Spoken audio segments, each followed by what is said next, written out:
Next talk is by Harry Goldstein from the University of Buffalo, and it's about metaprogramming this time and no longer about math formalization. Please go. Yes. Okay. Thank you. Yeah, my name is Harry Goldstein. I'm a new assistant professor at the University at Buffalo. And today I'm going to be talking about metaprogramming and how my colleagues and I have been using it to improve testing. So some of you may have seen a talk from me from about 6 months ago. I called it The Best New Programming Language as a Proof Assistant. And I was trying to convince a room full of software developers that Lean is exciting, even if you don't know anything about theorem provers. Just a side note to whoever's editing this talk, by the way, if you could be a little bit kinder to me when picking the thumbnail, that would be great. They didn't do an amazing job, but you know, it happens. Anyway, in that talk, my point was if you know nothing about dependent types, it's worth paying attention to Lean as a language. But the audience here knows about dependent types. So today I want to talk about what else you can do if you know about dependent types and macros. So today I'll talk about how we use Lean's type system and metaprogramming capabilities together to build powerful and ergonomic tools for automated software testing. So here's a kind of outline of the talk. First, I'm going to talk about an approach to testing called property-based testing, which most of my research is based around. Then I'll talk about some strategies for automating a process of creating random generators of data. I'll give you a peek at some other fun tools and user interfaces. And if there's time, we'll talk a little bit about related work. What is property-based testing? Well, suppose you have some function that you'd like to test. In property-based testing, we take a very kind of theorem-proving approach. We write a property. We write some logical formula that is what it means for that function to be correct. So for example, here's a property written as a Lean theorem, and we're testing an implementation of a binary search tree. And what this property says is that if a tree, T, is a valid binary search tree, then when we insert a new value into that tree, we still have a valid binary search tree. The nodes are ordered in the correct way. So once we have a property like this, we're going to test it, and we do that with random data. So we have a data generator, which is going to produce lots and lots of random inputs to the property. And if we get a bunch of successes, then we can be somewhat confident that the property is true. And if we see failures, then maybe something's wrong. The property or the system under test has some kind of bug in it. Now you may be thinking, well, this is Lean. Why not just prove the property true? There's a few reasons for this. The first is counterexample generation. Even if you're going to prove the property true, you may want some guidance ahead of time to know maybe you've misstated something, maybe you've made a kind of obvious mistake. And the plausible library in Lean is already doing some of that. But another really interesting application of testing and Lean is verification guided development. So the Cedar team at AWS published some work over the past few years about proving models of software correct and then testing the model against some implemented code in another language. And this turned out to be really powerful and really useful. And while I think software development in Lean can and should continue to grow, I think there's a lot of value in this kind of setup as well. So the first takeaway of the talk before I get to anything metaprogramming related is that proving and testing are friends, not enemies. Testing can make proof assistance easier to use, and proof assistance can make testing more powerful. And I think property-based testing is a kind of key bridge between testing and proving. So that's kind of why I focus on this area and why I do both PBT and Lean. Now, for the rest of this talk, I'm going to focus in on one part of this diagram, and that's the generator. We did some work in 2024, which identified that developers don't want to have to write these data generators. It's a kind of distraction. It's a distraction from what's already a distraction of testing at all. And so now what I want to talk about is how we can automate the creation of these kinds of data generators. First, we should think about what's actually hard here.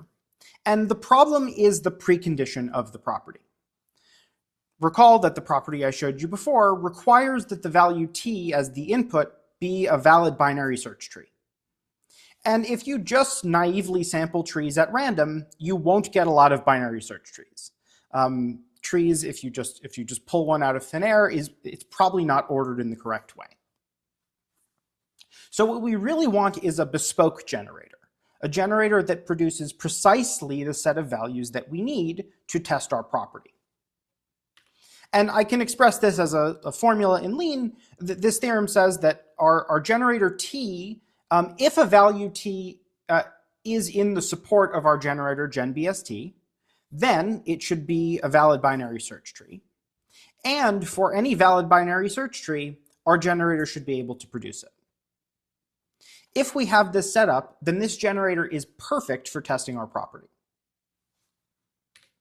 So basically, we'd like a way to automatically obtain a generator that produces only valid inputs to our property and also all valid inputs to our property. And the kind of sneak peek of where we're going with this is we're going to do this with metaprogramming. And in particular, we're going to do it with a tactic. So we'll develop this tactic called generator search, which takes a predicate and automatically searches for a generator which satisfies that predicate. Now, in order to do this, we're going to need some building blocks. So now let me talk about those. We're going to start with this type of correct generators. And the way to look at this is it's a Lean subtype. We have a predicate. That might be our isBST predicate that I've been showing you before. We have a generator type. Let's not worry about what that looks like right now. But what's really important is that whichever generator we have, our generator G had better agree with our predicate. In other words, all the values that G can produce should be valid with respect to P, and everything valid with respect to P should be in our generator. And now what we're going to do is we're going to see a bunch of values of this correct gen type, and we're going to start stitching them together. So here's two examples to start with. Pure talks about the kind of constant distribution. So it takes some value A and says, I can make a correct generator based on the predicate equals A. This is quite simple. It's a very silly distribution, but we'll need it quite a bit actually in the future. Another example of a correct generator is pick. If we have a generator that is correct with respect to some predicate P and one that's correct with respect to some predicate Q, then pick is correct with respect to P or Q. This is done under the hood by making a random choice. We'll randomly choose between either sampling X or sampling Y. And we should think of these as puzzle pieces, as building blocks that are going to slot together to build bigger generators that are interesting. So here we have a predicate that we want a generator for, and it's A equals 2 or A equals 3. Nothing too crazy, but it'll illustrate the point. Remember, we have pick, and this helps us produce generators for predicates that look like or. And so we can apply that to get two new goals. Our first goal says we need a generator for values that are equal to 2. Well, luckily, pure can help us. And then we need a generator for the other side where the values are equal to 3. Again, pure helps. The point here is not that this is any particularly interesting process, but that together, what we're able to do is take a bunch of values of type correctgen and assemble them by just applying a bunch of tactics into a bigger generator. And the thing we get out is a generator, right? It's a subtype, it's a generator that definitely satisfies our goal. Okay, let's up the ante a little bit. What if we change our predicate dramatically by swapping around one of the equals? So now in the now in the theorem statement, we have 3 equals A instead of A equals 3. all of a sudden, we can't just apply our pure lemma because pure would say a equals 3, not 3 equals a. So now we need a new building block, and we're going to call that convert. And all convert says is if I have a generator satisfying P, and I can prove that P equals Q, then I also have a generator satisfying Q. And so we can apply that, telegraphing that we're going to want to apply pure later. And we get this new goal, which just wants us to prove that a prime equals something is equivalent to 3 equals a prime, which we can do by applying ecom. So what's going on here? Now we can use lean proofs during the process of putting these pieces together to add some syntactic flexibility. The predicates that we have don't need to syntactically match the building blocks. They can match up to some proofs, which we can automate. Okay, now the last example I'm going to show you is the most complicated yet, and we have an existential now. Our existential says there exists an A such that A equals 2 or A equals 3, and the B, which is the thing we're actually quantifying over, should be equal to A times 2. Now you can simplify this predicate down if you want, but let's not for the sake of argument. This lets us introduce the last building block I'll show you today, which is bind. And if you're familiar with monads, you might see where I'm going here. What bind lets you do is sequence generators together. So if I have some generator X, and I sample from it to get some value, and then I furthermore want to enforce something about the result after sampling X, I can use bind.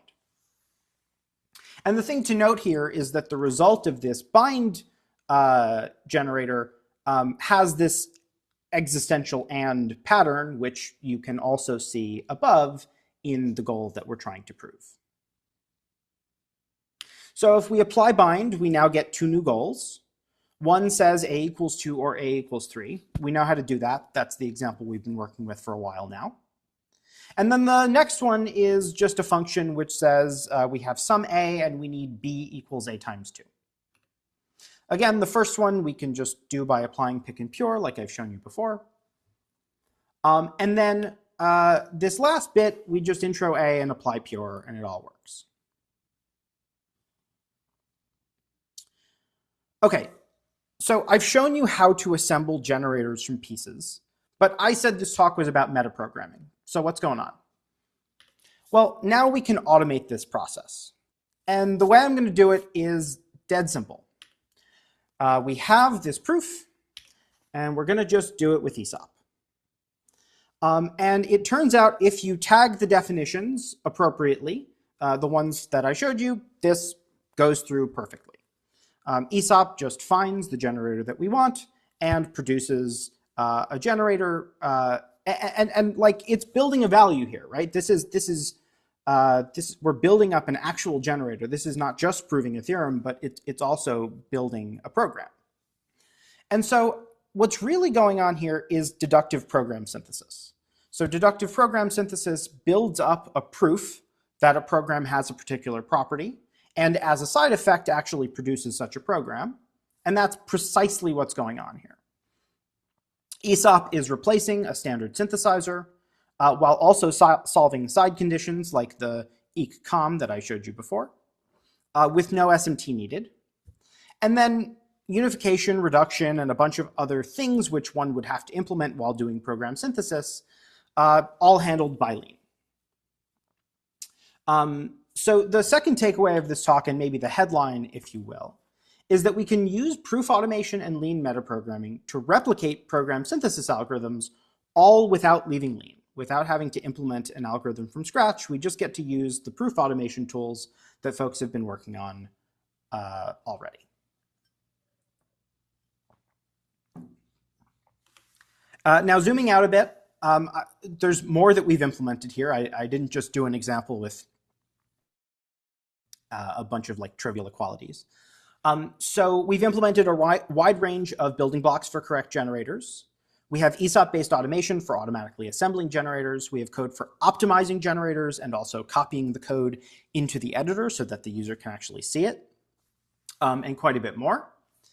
And we've used this to tackle some pretty interesting generator challenges. So for example, we've used this to synthesize generators for sorted lists, binary search trees, red-black trees, and even well-typed programs in a simply typed lambda calculus. And all of this is following basically the same principles that I showed you before, with a little bit of extra machinery for recursion, which I don't have time to deal with, to talk about today. Okay, so I hope that was fun. But I have a couple of other random things that I want to show you, just because I think people will find them exciting. So moving past the synthesis stuff, what else can I show you? Well, one challenge with the synthesis setup, which I showed you just a moment ago, is that it only talks about the support of the generator. What if you want to manipulate the distribution of a generator? And so I have a couple of demos. The first one, can everyone see, can we see the VS Code now? I think it should have worked. Yes, we can. Great. So the first one you might be familiar with if you saw my talk at DC Systems. This is a user interface that I built with Lean Widgets to look at the distribution of PBT generators. So this generator produces values between 0 and 10. And if I look on the side here, it's going to sample 1,000 values from that generator and chart them for me on the side. This is a very straightforward use of Lean Widgets, but a slightly less straightforward use is this generator here. This one looks pretty much the same, but there's a secret. If I drop down this details panel here, now I get 2 sliders. And if I drag this slider, the distribution changes. And if you watch this value in the code, dragging the slider is actually changing the value in the code as I manipulate the slider. And I think this is a really powerful, but I didn't have to implement like anything outside of Lean for this. So this is all using Lean widgets. I didn't build a new VS Code extension or anything like that. It's using the widget system as intended. But it's getting a pretty interesting result, which is that now a user can really kind of interact with their generators much more tactily. And I think that that's a kind of exciting use case. Now, the second thing I want to demo is kind of along similar lines. We're thinking about tuning. But instead here, the setup that I have is that we have this generator here, which is going to flip a bunch of coins and produce a natural number. And this problem comes up a lot when you're synthesizing generators. You'll get these kind of chains of choices. And if you're not careful, the distribution can get really wacky. So if you make these choices all with the same probability of 1/2, you'll have 0 has probability 1/2, but 4 has probability 1/16. And so, what if you wanted them to be uniform? Well, you could do some math and you could figure out manually, how do I assign probabilities to get a uniform distribution as I wanted? Or you could do this. You can use this tactic that I wrote. You write your generator with holes. So you have meta variables for all of the weights. And then I have this tune generator tactic, which is going to take an objective, say I want them to be uniform, and go off and do reinforcement learning behind the scenes to try to find appropriate values for those weights. Now, I'm no good at writing reinforcement learning algorithms, so this does not work at all. But if you look over here, these are really the wrong values. But that's not the point. The point is the user interface. The point is that this is a kind of interesting use of meta variables here that allows for a user interface which is not possible in almost any other programming language that I can think of. Okay, so now I'll hop back to the presentation. The takeaway here from these little demos is that I think we're just scratching the surface of how Lean can be used to create like powerful and usable tools for software developers. And I'm really excited about all the movements in Lean towards kind of usability, developer experience, and all those things. I think there's really a lot here to do. Okay, now I want to talk a little bit about future work. There's a bunch of things related to synthesis that I want to highlight. So the first is that I've run into some kind of universe annoyances with the generator representation that I'm using. So I didn't show you the generator representation before, but this is what it looks like. This has a bunch of names. I've heard it called a tagless final embedding, a church encoding. My friend Sam calls it a classy embedding. Anyway, the idea here is that what gen is just some type M that has the appropriate operations. And this works, I came from Haskell. Haskell is where I started. And in Haskell, this all kind of just works just fine because the type system is impredicative. But in Lean, you end up with some annoying universe issues. And if anyone has experience with these kinds of embeddings in Lean, I'd love to talk because there's some rough edges I kind of want to get around. Another bit of future work is dealing with matches. So I'd like to have building blocks and side lemmas that deal with match basically in this way, where I can translate a match to an existential. But because match isn't actually first class in Lean, it gets elaborated to a function. This is kind of tricky. Extraction is harder than I'd like it to be. If you're not careful, ESOP will insert a bunch of coercions, a bunch of typecasts that make it really ugly when you actually try to print the generator for the user. I found workarounds for this for the system that I implemented, but if anyone has thoughts on kind of how to get around that, I'd appreciate that. And then recursion kind of is always tricky. Thank you so much to Joachim Breitner for helping me figure out how to use partial fixed point with this system. So actually generators don't need to terminate necessarily. All the ones that I synthesize do, but you can in theory produce ones that don't, which is actually quite nice. But there's kind of ongoing questions about how to make the interfaces around recursion nicer. One other bit of really exciting future work is Hoverfly. So this is being developed by a student of mine, Cassia Torkson. And the question that Hoverfly answers is, what happens when ESOP fails to find a generator? Or actually any proof for that matter. And the idea is to kind of rethink the whole system. Rather than treat ESOP as this, kind of automation, which is a departure from the interactivity that Lean usually gives you, we want to make this much more interactive. So in theory, you'd have this, this kind of proof tree on the side in your info view, which is showing all of the paths that you could explore with ESOP and the ones that you might not have yet. And it gives the user the power to guide ESOP and find the place where ESOP is failing to complete the generator so that they can, say, add a new building block. This is currently in development, but watch this space. I'm very excited about it. And then finally, I think there's stuff to do here beyond testing. I don't think we need to stop with generators. I think the tactic-based approach to program synthesis that I showed off can be used for all sorts of things. And if you have ideas, I'd love to hear about it. That's all for the talk. Thank you so much. You can reach me at my email address. You can look at my website. Thank you so much to all of my collaborators, and especially the ones listed here. I could not have done any of this without them, and I'd love to take some questions.